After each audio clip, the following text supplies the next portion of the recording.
Selamat datang di Kitab Mawas Diri. Jangan pernah lupa diri, dan jangan pernah lupakan dari mana kamu berasal. Pembahasan kali ini, Damar Sasongko, sekelumit kisah Sunan Kajenar atau Syekh Siti Jenar, bagian 3.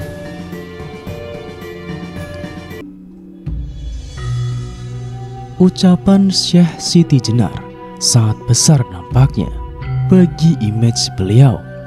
Kubu putihan semakin getol menghakimi kubu abangan. Sesungguhnya memang apa yang diucapkan beliau terlalu tinggi untuk didengar oleh mereka-mereka yang baru saja mengenal spiritualitas.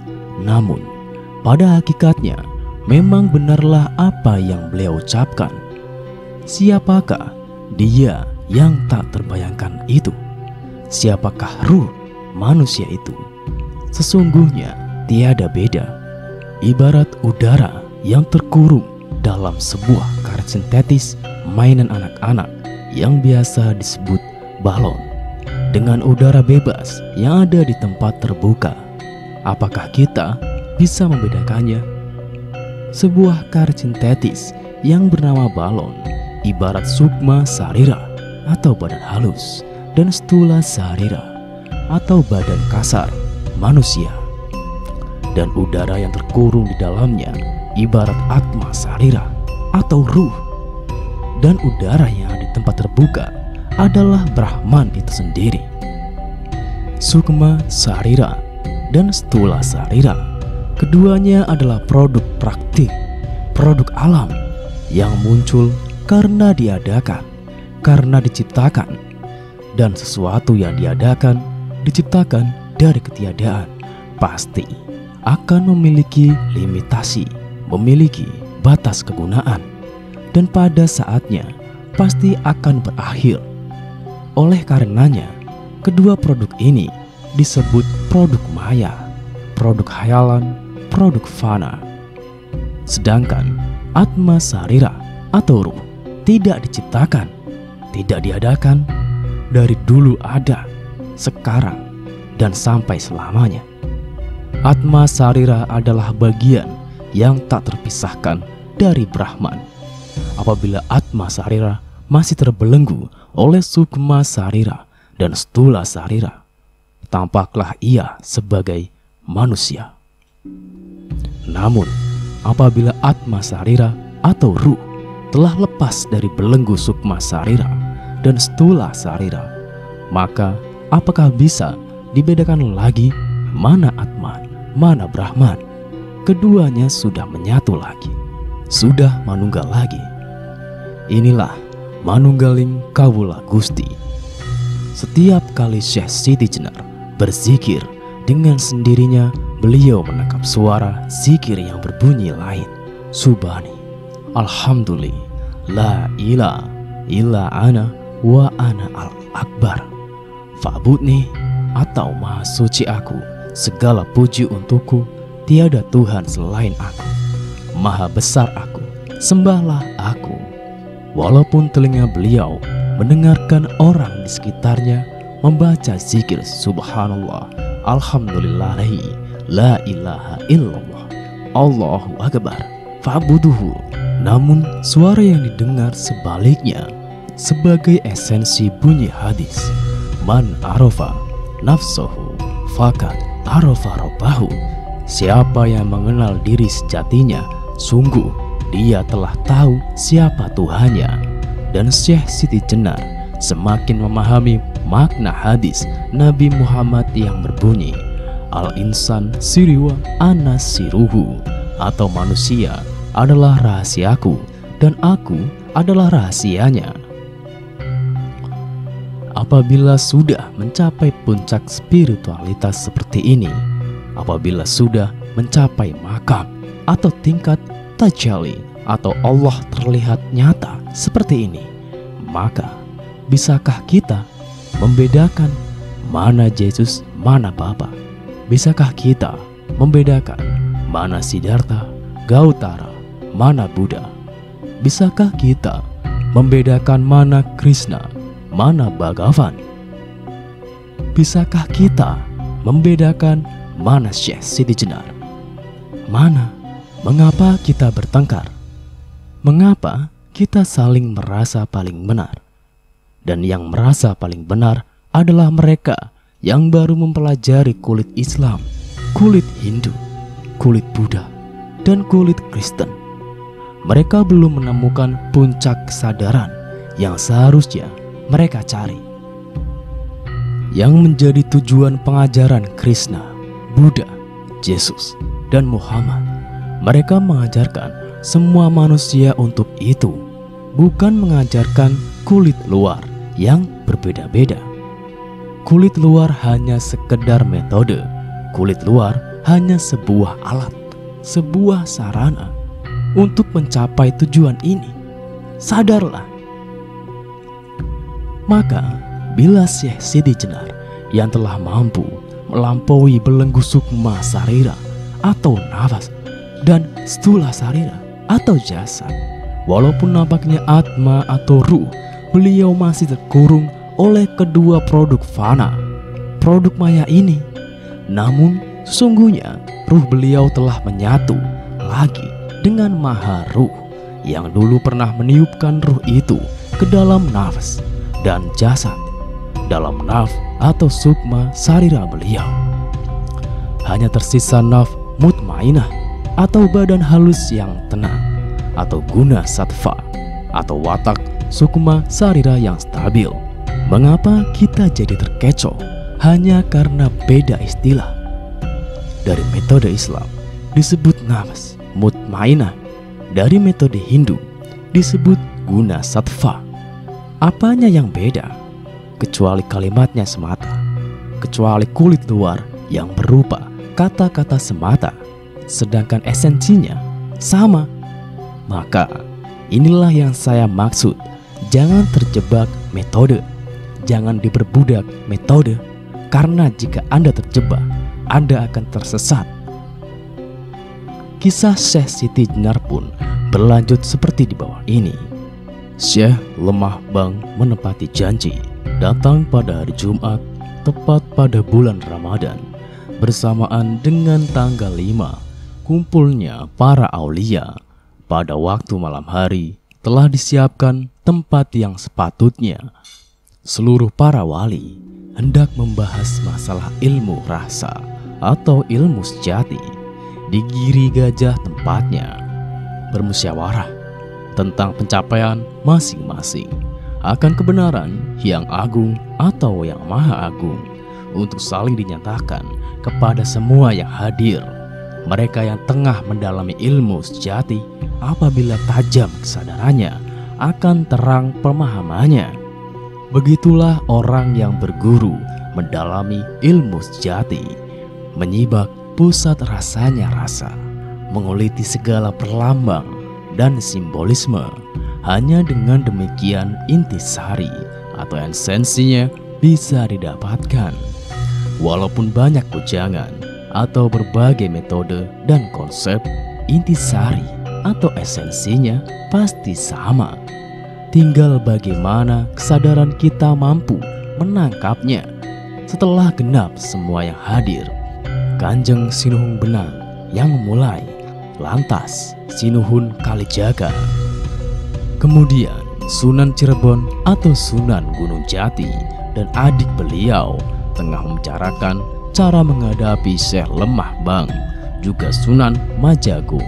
Sinuhun Banten dipimpin oleh Sunan Giri Gajah hendak membahas ilmu atau sejati, mengungkapkan pencapaian masing-masing.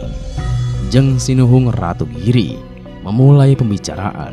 Hai saudaraku semuanya, etika manusia yang telah mencapai ma'rifat atau pencapaian spiritual tertinggi tidak pantas jika saling berebut benar.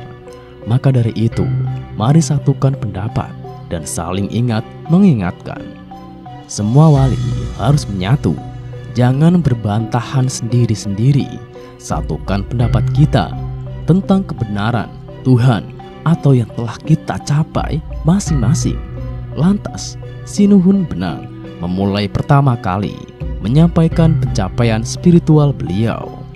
Menurut pendapatku, tingkatan imam atau keyakinan, tauhid atau keesaan, dan makrifat atau melihat kebenaran sejati masih harus ditambah lagi satu tingkatan, yaitu menyadari kesempurnaan sejati. Apabila masih dalam tingkat makrifat, belumlah sempurna karena masih sekedar melihat, belum menyadari, sehingga masih mengira-ngira. Sinuhun Benang meyakini benar kesempurnaan makrifat, kosong, hilang penglihatan makhluk, tiada lagi yang terlihat karena keadaan yang perlihat hanya melihat Pangeran Kang Agung atau Tuhan yang agung. Tiada lagi terlihat lain kecuali hanya yang menyembah dan yang disembah. Jelasnya maksudku atau Sunan Benang ini, kesempurnaan sejati adalah terliputi selamanya oleh zatnya. Tiada lagi gerak makhluk, tiada lagi kehendak makhluk. Buta, tuli, bisu, kosong, kemakhlukan kita dan segala gerak dan kehendak hanya dari Allah. Lantas Sinuhun Benang menanyakan kepada para wali, "Wahai saudaraku semua, inilah kekasih semesta yang ada di dalam diri kita semua, yaitu ruh kita ini. Dan nama ruh kita sebenarnya adalah Muhammad yang terpuji. Tiada beda semua ruh itu apabila diperbandingkan, tak ada beda satu sama lainnya. Bagaimanakah pendapat saudaraku semua?" Menjawab semua wali, "Sudah benar apa yang Anda yakini, kami semua sependapat. Manakah sungguhnya yang dinamakan Nabi Muhammad? Sungguhnya adalah nama dari ruh, itulah kekasih Allah. Sebelum semuanya tercipta, berada dalam jinatan tunggal atau kesejatian tunggal, jadi satu dengan Allah. Lantas ditiupkan dahulu sebagai perwujudan Allah." Sunan Benang sebenarnya ingin menunjukkan bahwa ruh manusia dan Allah adalah satu, tapi beliau tidak terang-terangan mengatakannya. Sinuhun Majagung kemudian menyampaikan pencapaian spiritual beliau. Menurut pendapatku atau Sunan Majagung, imam atau keyakinan, tauhid atau keesaan, dan makrifat atau pencapaian tertinggi spiritual tidak ada gunanya di akhirat. Atau kata akhirat maksud Sunan Majagung adalah puncak spiritual nanti, hanya dibutuhkan pada saat ini saja, atau termasuk konsep belaka. Di akhirat tidak ada. Wujud nyata kawulo atau hamba dan Gusti atau Tuhan hanya ada di dunia ini, terlihat memuji dan menyembah, padahal sungguhnya di akhirat tidak terlihat dua, atau maksudnya kawulo dan Gusti. Intinya Sunan Majagung hendak berkata kawulo dan Gusti itu satu, tapi sama seperti Sunan Benang, beliau juga tidak terang-terangan. Apabila tidak mempunyai iman atau keyakinan tentang hal ini, tidak akan tahu kesejatian ilmu, atau apabila tidak mengetahui kesejatian ilmu, maka tidak lengkap menjadi manusia. Jeng Sunan Gunung Jati menyampaikan pencapaian spiritual beliau. Sesungguhnya makrifat itu penglihatannya hanya melihat Tuhan semata, atau apabila sudah mengetahui Tuhan, maka akan menyadari tidak ada yang lain lagi selain Dia. Tak ada yang kedua dan ketiga. Atau Sunan Gunung Jati sebenarnya juga hendak mengatakan tidak ada lagi kawulo dan Gusti. Jika telah mencapai makrifat, yang ada cuma Gusti. Tidak ada lagi dualitas atau trinitas lagi.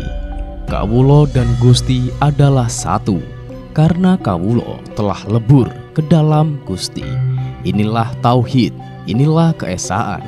Tapi beliau sama seperti Sunan Benang dan Sunan Majagung tidak berani mengatakan terang-terangan hanya Allah yang Maha Tunggal.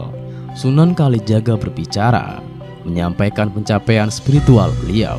Sadarlah senantiasa, jangan sampai tergoyahkan. Senantiasa menyadari adanya Tuhan. Bagaimana cara menyadarinya?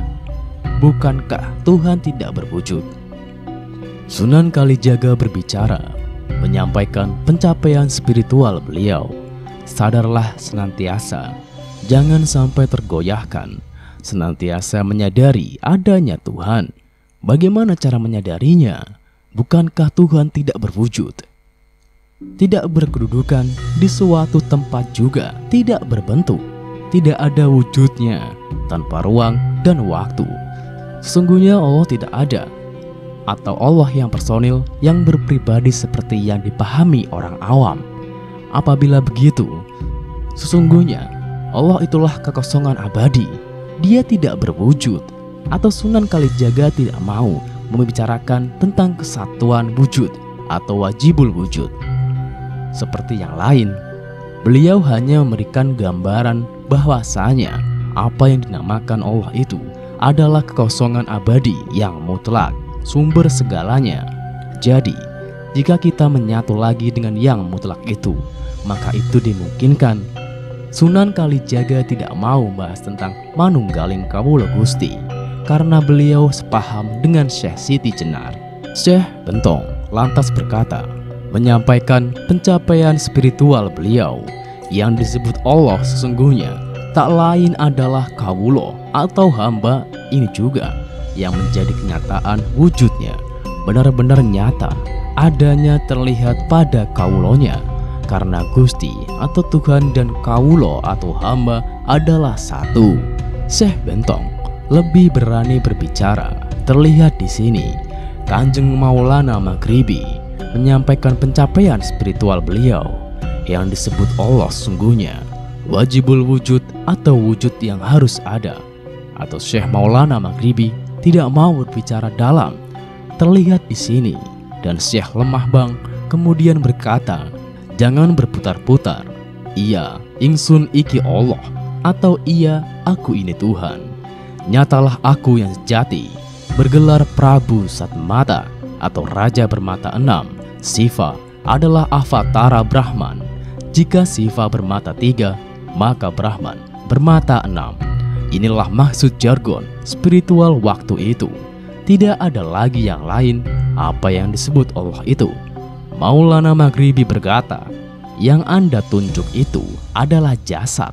Syekh Lemah Bang menjawab, hamba membuka rahasia ilmu sejati, membahas tentang kesatuan wujud, tidak membahas jasad atau yang fana. Jasad sudah terlampaui. Yang saya ucapkan adalah sejatinya ilmu, membuka segala rahasia. Dan lagi, sungguhnya semua ilmu, tidak ada yang berbeda, sungguh tiada beda, sedikit pun tidak. Menurut pendapat hamba, meyakini bahwasanya ilmu itu semuanya sama. Kanjeng Syekh Maulana Maghribi sambil tersenyum berkata, benarlah sesungguhnya apa yang kamu katakan. Akan tetapi itu bukan bahan pembicaraan apabila sampai terdengar oleh banyak orang yang sangat tabu. Hal itu bukan bahan percakapan.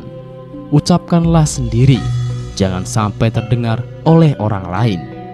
Cukup terdengar oleh telinga sendiri. Hal itu adalah sabda larangan. Apabila bisa, saya menyarankan janganlah seperti itu. Lantas Jeng Sinuhun Giri menyampaikan pencapaian spiritual beliau. Sudah pasti Allah itu sungguhnya bergelar Prabu Satmoto. Janganlah semua yang hadir di sini sembrono dalam berbicara. Dia tidak ada bandingannya, hanya Allah yang Maha Tunggal. Mendengar kata-kata Sunan Giri atau yang turun ke tingkat syariat, seluruh wali terdiam dan mentaati. Sunan Giri berkata kepada Syekh Lemah Bang, hanya kamu wahai Syekh Lemah Bang tidak bisa dihalangi, tidak bisa dicegah oleh semua wali. Tetap tak berubah pendapat kamu. Berkata Syekh Siti Brit, sudah menjadi tekad hamba. Bagaimanapun juga, karena semua itu adalah wejangan, diwejangkan kepada hamba oleh guru hamba, tidak bisa lagi dirubah. Dipaksa pun tidak bisa surut. Dibujuk oleh semua para wali, tak pula berubah tekadnya. Sudah menjadi ucapan umum dan sudah menjadi hukum syariat. Demikian Sunan Cirebon atau Sunan Gunung Jati berkata, janganlah tuan seperti itu. Sudah ditentukan, hukumnya adalah dibunuh atau kisas. khusus bagi mereka yang mengaku Allah. Berkata Syekh Lemah Bang, segeralah laksanakan, jangan ditunda-tunda lagi. Memang sudah saya niati mencari kematian yang bagaimana lagi, sebab bersamaan dengan kematian akan ada kasihnya yang meliputi aku, dan kekosongan yang sejati akan datang padaku. Tidak perlu disesali, sebab diriku ini memang terdiri dari yang kekal atau ruh, dan yang fana atau nafs dan jasad. Mau mencari apa lagi? Tak ada lagi pencapaian yang lebih sempurna selain hal ini. Yang fana selamanya pasti akan kembali ke fana, yang kekal akan kembali kepada Allah yang tunggal. Dan jasadku yang sesungguhnya adalah ruh ini. Iya, ruh.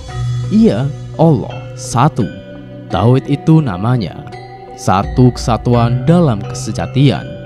Seluruh para wali tersenyum semuanya mendengar apa yang diucapkan Syekh Siti Jenar. Kokoh, tidak bisa digoyahkan, sangat berani membuka segala rahasia dengan tidak segan-segan lagi menyibak kesejatian dirinya. Keberaniannya membuat masalah, menjungkir balikan syara atau hukum. Kata-katanya sangat berani, dicegah oleh semua wali. Namun seolah-olah kurang juga yang mencegah beliau. Lantas hendak bubar para wali semua untuk pulang ke tempat tinggalnya masing-masing. Dan Sunan Giri Gajah yang berhak memutuskan hukuman bagi yang mencukir balikan syara. Mumpung belum terlalu lama, Jeng Sunan Giri menyanggupi akan menjatuhkan hukuman mati bagi Syekh Siti Jenar apabila sudah sampai pada waktunya pelantikan Sultan Demak. Setelah berhasil merebut kekuasaan dari Majalengka atau Majapahit, seluruh wali menyetujui, lantas pulang ke kediaman masing-masing. Demikianlah pembahasan kali ini, dan nantikan pembahasan-pembahasan lainnya. Tetap di channel Kitab Mawas Diri.